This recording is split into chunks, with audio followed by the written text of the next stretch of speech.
નમસ્કાર. આજના આ ખાસ વિશ્લેષણમાં સ્વાગત છે. સીધી જ વાત કરીએ તો આજે આપણે એક એવી સફર પર નજર કરવાના છીએ જે કદાચ આપણા બધાના ઘરમાં કે આસપાસ જોવા મળે છે. આ એક એવી સફર છે જે સામાન્ય લાગતી બિન આરોગ્યપ્રદ અને બેઠાડુ આદતોથી શરૂ થાય છે, ધીમે ધીમે વિકસે છે અને છેવટે ડાયાબિટીસ જેવી ગંભીર બીમારીનું રૂપ લઈ લે છે. પરંતુ ચિંતા કરવાની જરૂર નથી. આ માત્ર નિરાશાની વાત બિલકુલ નથી. આ જ પરિસ્થિતિમાંથી યોગ્ય માર્ગદર્શન અને દ્રઢ નિશ્ચય દ્વારા કેવી રીતે એક સંપૂર્ણ સ્વસ્થ પરિવર્તન લાવી શકાય છે તે આજે આપણે એકદમ ઊંડાણપૂર્વક સમજીશું. સામાન્ય રીતે સમાજમાં એક બહુ મોટો પ્રશ્ન પૂછાય છે: શું ખરેખર માત્ર ગળ્યું ખાવાથી કે ખાંડનું વધુ પડતું સેવન કરવાથી જ ડાયાબિટીસ થાય છે? મોટાભાગના લોકો હા કહેશે, બરાબર ને? લોકો માને છે કે ભાઈ ખાંડ ઓછી કરી દો એટલે છૂટ્યા. પણ ના, વાસ્તવિકતા આનાથી ઘણી વધુ જટિલ છે. ડાયાબિટીસ થવા પાછળ આપણી રોજિંદા જીવનશૈલીની નાની નાની પસંદગીઓ, વધેલું વજન અને વારસાગત કારણો ખૂબ જ ઊંડાણપૂર્વક જોડાયેલા છે. આ એક એવી મોટી ગેરસમજ છે જેને આપણે આજે સૌથી પહેલાં દૂર કરીશું. તો ચાલો આખી વાતને બરાબર સમજીએ. સરળ શબ્દોમાં કહીએ તો, જ્યારે લોહીમાં ગ્લુકોઝ એટલે કે શુગરનું પ્રમાણ નિયત મર્યાદા કરતાં વધી જાય છે ત્યારે ડાયાબિટીસ થાય છે. આપણા શરીરની અંદર આવેલું સ્વાદુપિંડ ઇન્સ્યુલિન નામનું અત્યંત મહત્વનું હોર્મોન બનાવે છે.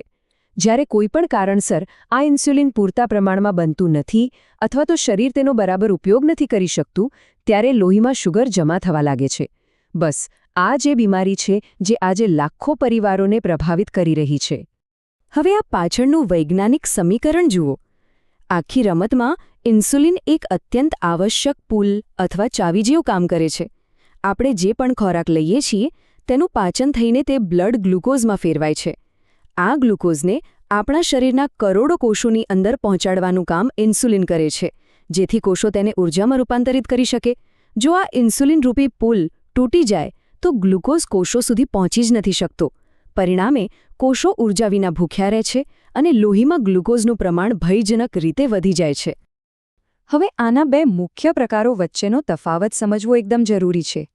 ટાઈપ 1 ડાયાબિટીસ એ એક ઓટોઇમ્યુન બીમારી છે, એટલે કે શરીરની રોગપ્રતિકારક શક્તિ જ ભૂલથી સ્વાદુપિંડ પર હુમલો કરે છે, જેનાથી ઇન્સ્યુલિન બનતું જ બંધ થઈ જાય છે. આ મોટે ભાગે બાળકો કે યુવાનોમાં જોવા મળે છે. બીજી તરફ છે ટાઈપ 2 ડાયાબિટીસ, જે સંપૂર્ણપણે આપણી જીવનશૈલી પર આધારિત છે. તેમાં શરીર ઇન્સ્યુલિન તો બનાવે છે પણ તેનો યોગ્ય ઉપયોગ કરી શકતું નથી. અગાઉ આ માત્ર મોટી ઉંમરના લોકોમાં જ જોવા મળતો, પરંતુ આજની બેખાડુ જીવનશૈલી અને જંકફૂડને કારણે હવે 20-30 વર્ષના યુવાનો પણ ખૂબ ઝડપથી તેનો શિકાર બની રહ્યા છે. આ સિવાય એક ત્રીજો અને મહત્વનો પ્રકાર પણ છે, જેને જેસ્ટેશનલ એટલે કે સગર્ભાવસ્થા દરમિયાન થતો ડાયાબિટીસ કહેવાય છે. આ માત્ર ગર્ભાવસ્થા દરમિયાન જ જોવા મળે છે. મોટાભાગના કિસ્સાઓમાં બાળકના જન્મ પછી માતાનું બ્લડ શુગર સામાન્ય થઈ જાય છે. પણ આ સમયગાળો એક મોટી ચેતવણી સમાન છે. જે મહિલાઓને આ તકલીફ થઈ હોય, ભવિષ્યમાં તેમને ટાઈપ 2 ડાયાબિટીસ થવાનું જોખમ અનેક ગણું વધી જાય છે. આપણે રોજબરોજ જે ભૂલો કરીએ છીએ ને, એ જ આ બીમારીનો પાયો નાખે છે. કલાકો સુધી એક જ જગ્યાએ બેસી રહેવું, જંક ફૂડ અને કોલ્ડ ડ્રિંક્સ પીવા, રાત્રે પૂરતી ઊંઘ ન લેવી અને આજના સમયનો સતત તણાવ. જ્યારે શરીર તણાવમાં હોય છે ત્યારે કોર્ટિસોલ નામનું હોર્મોન વધે છે, જે સીધું જ બ્લડ શુગર વધારે છે. એ જ રીતે પેટ પર જમા થતી ચરબી માત્ર દેખાવ નથી બગાડતી, તે શરીરના કોષોને ઇન્સ્યુલિન પ્રત્યે સંવેદનહીન બનાવે છે. સાથે હાઈ બ્લડ પ્રેશર અને કોલેસ્ટ્રોલ આ પ્રક્રિયાને વધુ ઝડપી બનાવી દે છે. સૌથી ભયાનક વાત શું છે ખબર છે? આ બીમારી શરૂઆતમાં કોઈ મોટો ઢોલ પીટીને નથી આવતી. આના લક્ષણો એકદમ શાંત હોય છે.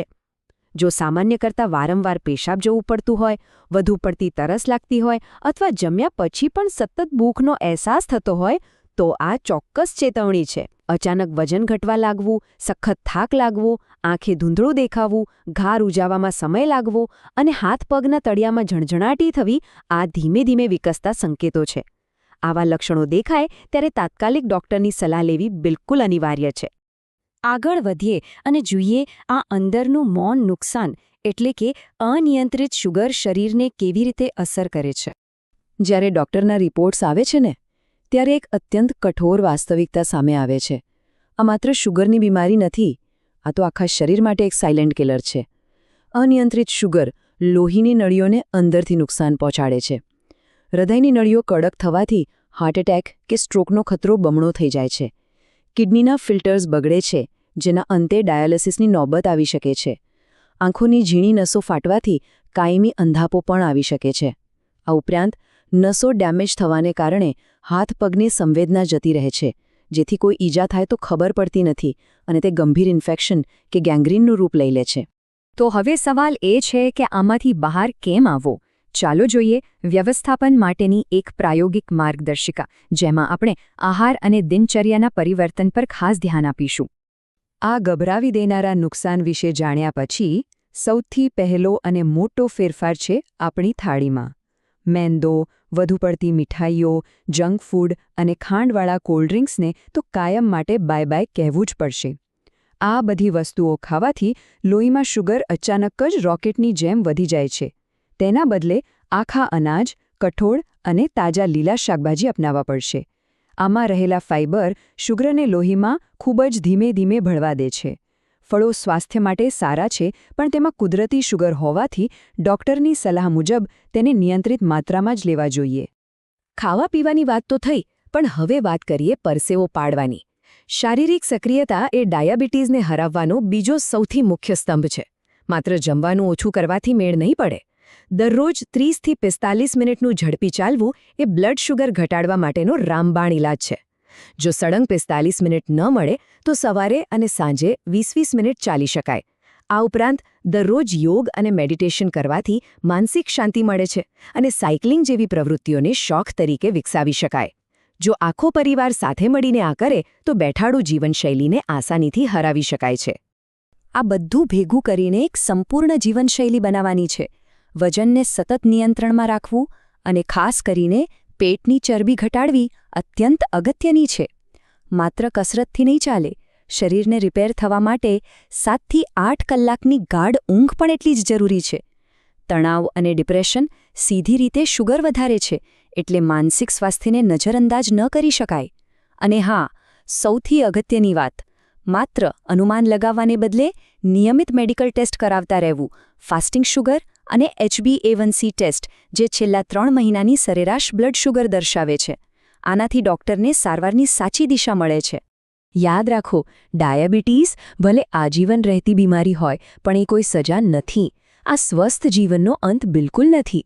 જો આપણે થોડી શિસ્ત કેળવીએ, યોગ્ય અને પોષક આહાર લઈએ, રોજિંદી કસરતને જીવનનો હિસ્સો બનાવીએ અને દવાઓ સમયસર લઈએ, તો આ બીમારી સંપૂર્ણપણે નિયંત્રણમાં રહી શકે છે. યોગ્ય જાગૃતિ અને પરિવારના સાથ સહકારથી કોઈપણ વ્યક્તિ પોતાની ખોયેલી ઊર્જા પાછી મેળવી શકે છે અને એકદમ નોર્મલ, લાંબુ અને આનંદમય જીવન જીવી શકે છે. તો હવે આજના આ વિશ્લેષણના અંતે એક પ્રશ્ન વિચારવા જેવો છે. આપણા પરિવારને અને આવતીકાલના ભવિષ્યને ડાયાબિટીસ મુક્ત બનાવવા માટે આજે જ કયો એક નાનો પણ સકારાત્મક ફેરફાર કરી શકાય? શું એ રોજ સાંજે પરિવાર સાથે ચાલવાની શરૂઆત હોઈ શકે, કે પછી ભોજનમાં ખાંડ ઘટાડવાનો મક્કમ નિર્ણય?